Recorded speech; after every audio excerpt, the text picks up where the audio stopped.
Hello ตอนนี้បាទได้ការដែលសម្អាតបរិស្ថាននៅក្នុងស្រុកភូមិសប្បាយណាពេញចិត្តក្នុងការធ្វើណា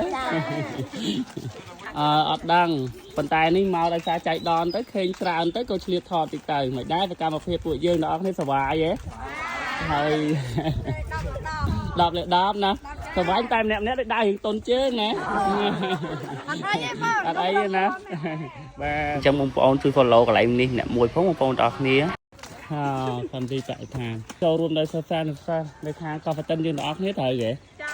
បាទហើយមានលោកគ្រូអ្នកគ្រូដែរអត់មាននៅខាងក្រោយណោះសិស្សនិស្សិតយើងទាំងអស់មកវិទ្យាល័យមកឬក៏មិនដែរ10 ដល់ 12អញ្ចឹងបងប្អូនទាំងអស់គ្នានេះគឺជាសកម្មភាពសិស្សនិស្សិតដែលគាត់កំពុងដើរតាក់ទងនឹងកម្មវិធីបរិស្ថានHello អូនសុំសួរតិចមើលបាទនិយាយថានៅក្នុងកម្មវិធីអីដែរសម្រាប់ការដើរថ្ងៃនេះសុំសួរតិចមកកម្មវិធីអីគេសម្រាប់ជុំគ្នាមួយអីគេសួរឲ្យទាំងអស់គ្នាអញ្ចឹងក្នុងកម្មវិធីបរិស្ថានណាយើងរើសសម្រាប់ជុំគ្នារើសពីណាមកណាដែរធ្វើជុំពីមុខវិទ្យាល័យពីវិទ្យាល័យទៅដល់ជុំវិញវត្តខ្លួនហើយយើងដើរតាមនេះនឹងអរគុណច្រើនបងប្អូននេះគឺជាសកម្មភាពរបស់សិស្សនិស្សិតនៅក្នុងវិទ្យាល័យកោះស្ទឹងដែលគាត់ដើរតាក់ទងនឹងការរើសសម្រាមបរិស្ថាននៅក្នុងស្រុកភូមិសម្រាប់សិស្សនិស្សិតចាប់ពីទី10 ដល់ 12បងប្អូនទាំងគ្នាអញ្ចឹងមកថ្ងៃនេះគឺដូចចៃដន្យដែរដោយសារតែគេថាទៅកន្លែងមួយទៀតទេប៉ុន្តែជួបសកម្មភាពរបស់សិស្សនិស្សិតក៏កំពុងតែដើរតាក់ទងនឹងបរិស្ថានក៏ឆ្លៀតផ្សព្វផ្សាយតិចទៅហើយច្រើនមែនតើបងប្អូនទាំងគ្នាហើយផ្លូវនេះគឺផ្លូវបុកទៅពុំ10សួស្ដីអូនឬហើយណាហើយអូខេអញ្ចឹងនេះបងប្អូនទាំងគ្នាសិស្សនិស្សិតគឺច្រើនសម្រាប់ការចូលរួម Hello ទាំងអស់គ្នាមិនដែរការដែលរើសនេះជាងរើសពីណារើសអស់ហើយទាំងអស់ហ្នឹងណាបាទយើងបងប្អូនអញ្ចឹង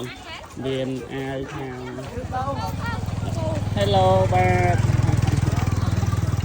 ចឹងយើងឃ្លាតមកយើងថតបង្ហាញតិចទៅសម្រាប់សកម្មភាពរបស់សិស្សនិស្សិតដែលគាត់រៀននៅក្នុងវិទ្យាល័យកោះប៉ាតិនដែលគាត់ធ្វើការងារសង្គមយើងហៅថាការងារសង្គមហើយបងប្អូនទាំងគ្នាដោយសារតែការរើសនេះ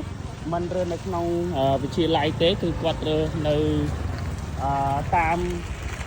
ភូមិអញ្ចឹងក្នុងប្រមាណភូមិទេ Hello អូនសូមសួរតិចមើលតើក្នុងកម្មវិធីរើសសម្រាមនេះយើងដើររើសប្រមាណភូមិដែរតែទៅនឹងបរិស្ថាន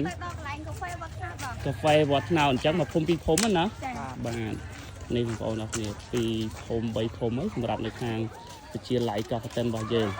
ញ្ចឹងវីដេអូអាចយើងវែងតិចទៅឲ្យបងប្អូនឃើញឲ្យច្រើនតិចទៅឲ្យនោះដូចដើរតាំងពីចុងភូមិ10មកតោះយើងផ្ដិតឲ្យឃើញច្រើនតិចទៅ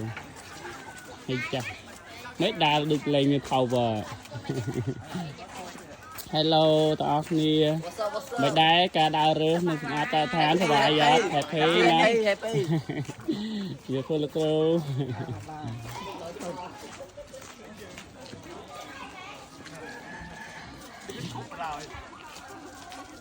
តាមបងប្អូនតាយើង live share ទៅដើម្បីបង្ហាញពីសកម្មភាពរបស់សិស្សនិស្សិតដែលគាត់កំពុងតែសម្អាតបរិស្ថាន Hello បងប្អូននេះកំពុងទៀតជាងគេហ្នឹងហើយជាងគេ Hello សប្បាយអ្នកនរគ្នាអូច្រើនទីគ្នាវីដេអូថតវីដេអូចឹងចាំត្រៀម like យ៉ាងណាបាទមិនដែរមានអារម្មណ៍សប្បាយអត់បងប្អូនអូខេបាទខាងក្រៅទៀតណាច្រើនអស់កំឡោះដូចខាងក្រោយគេ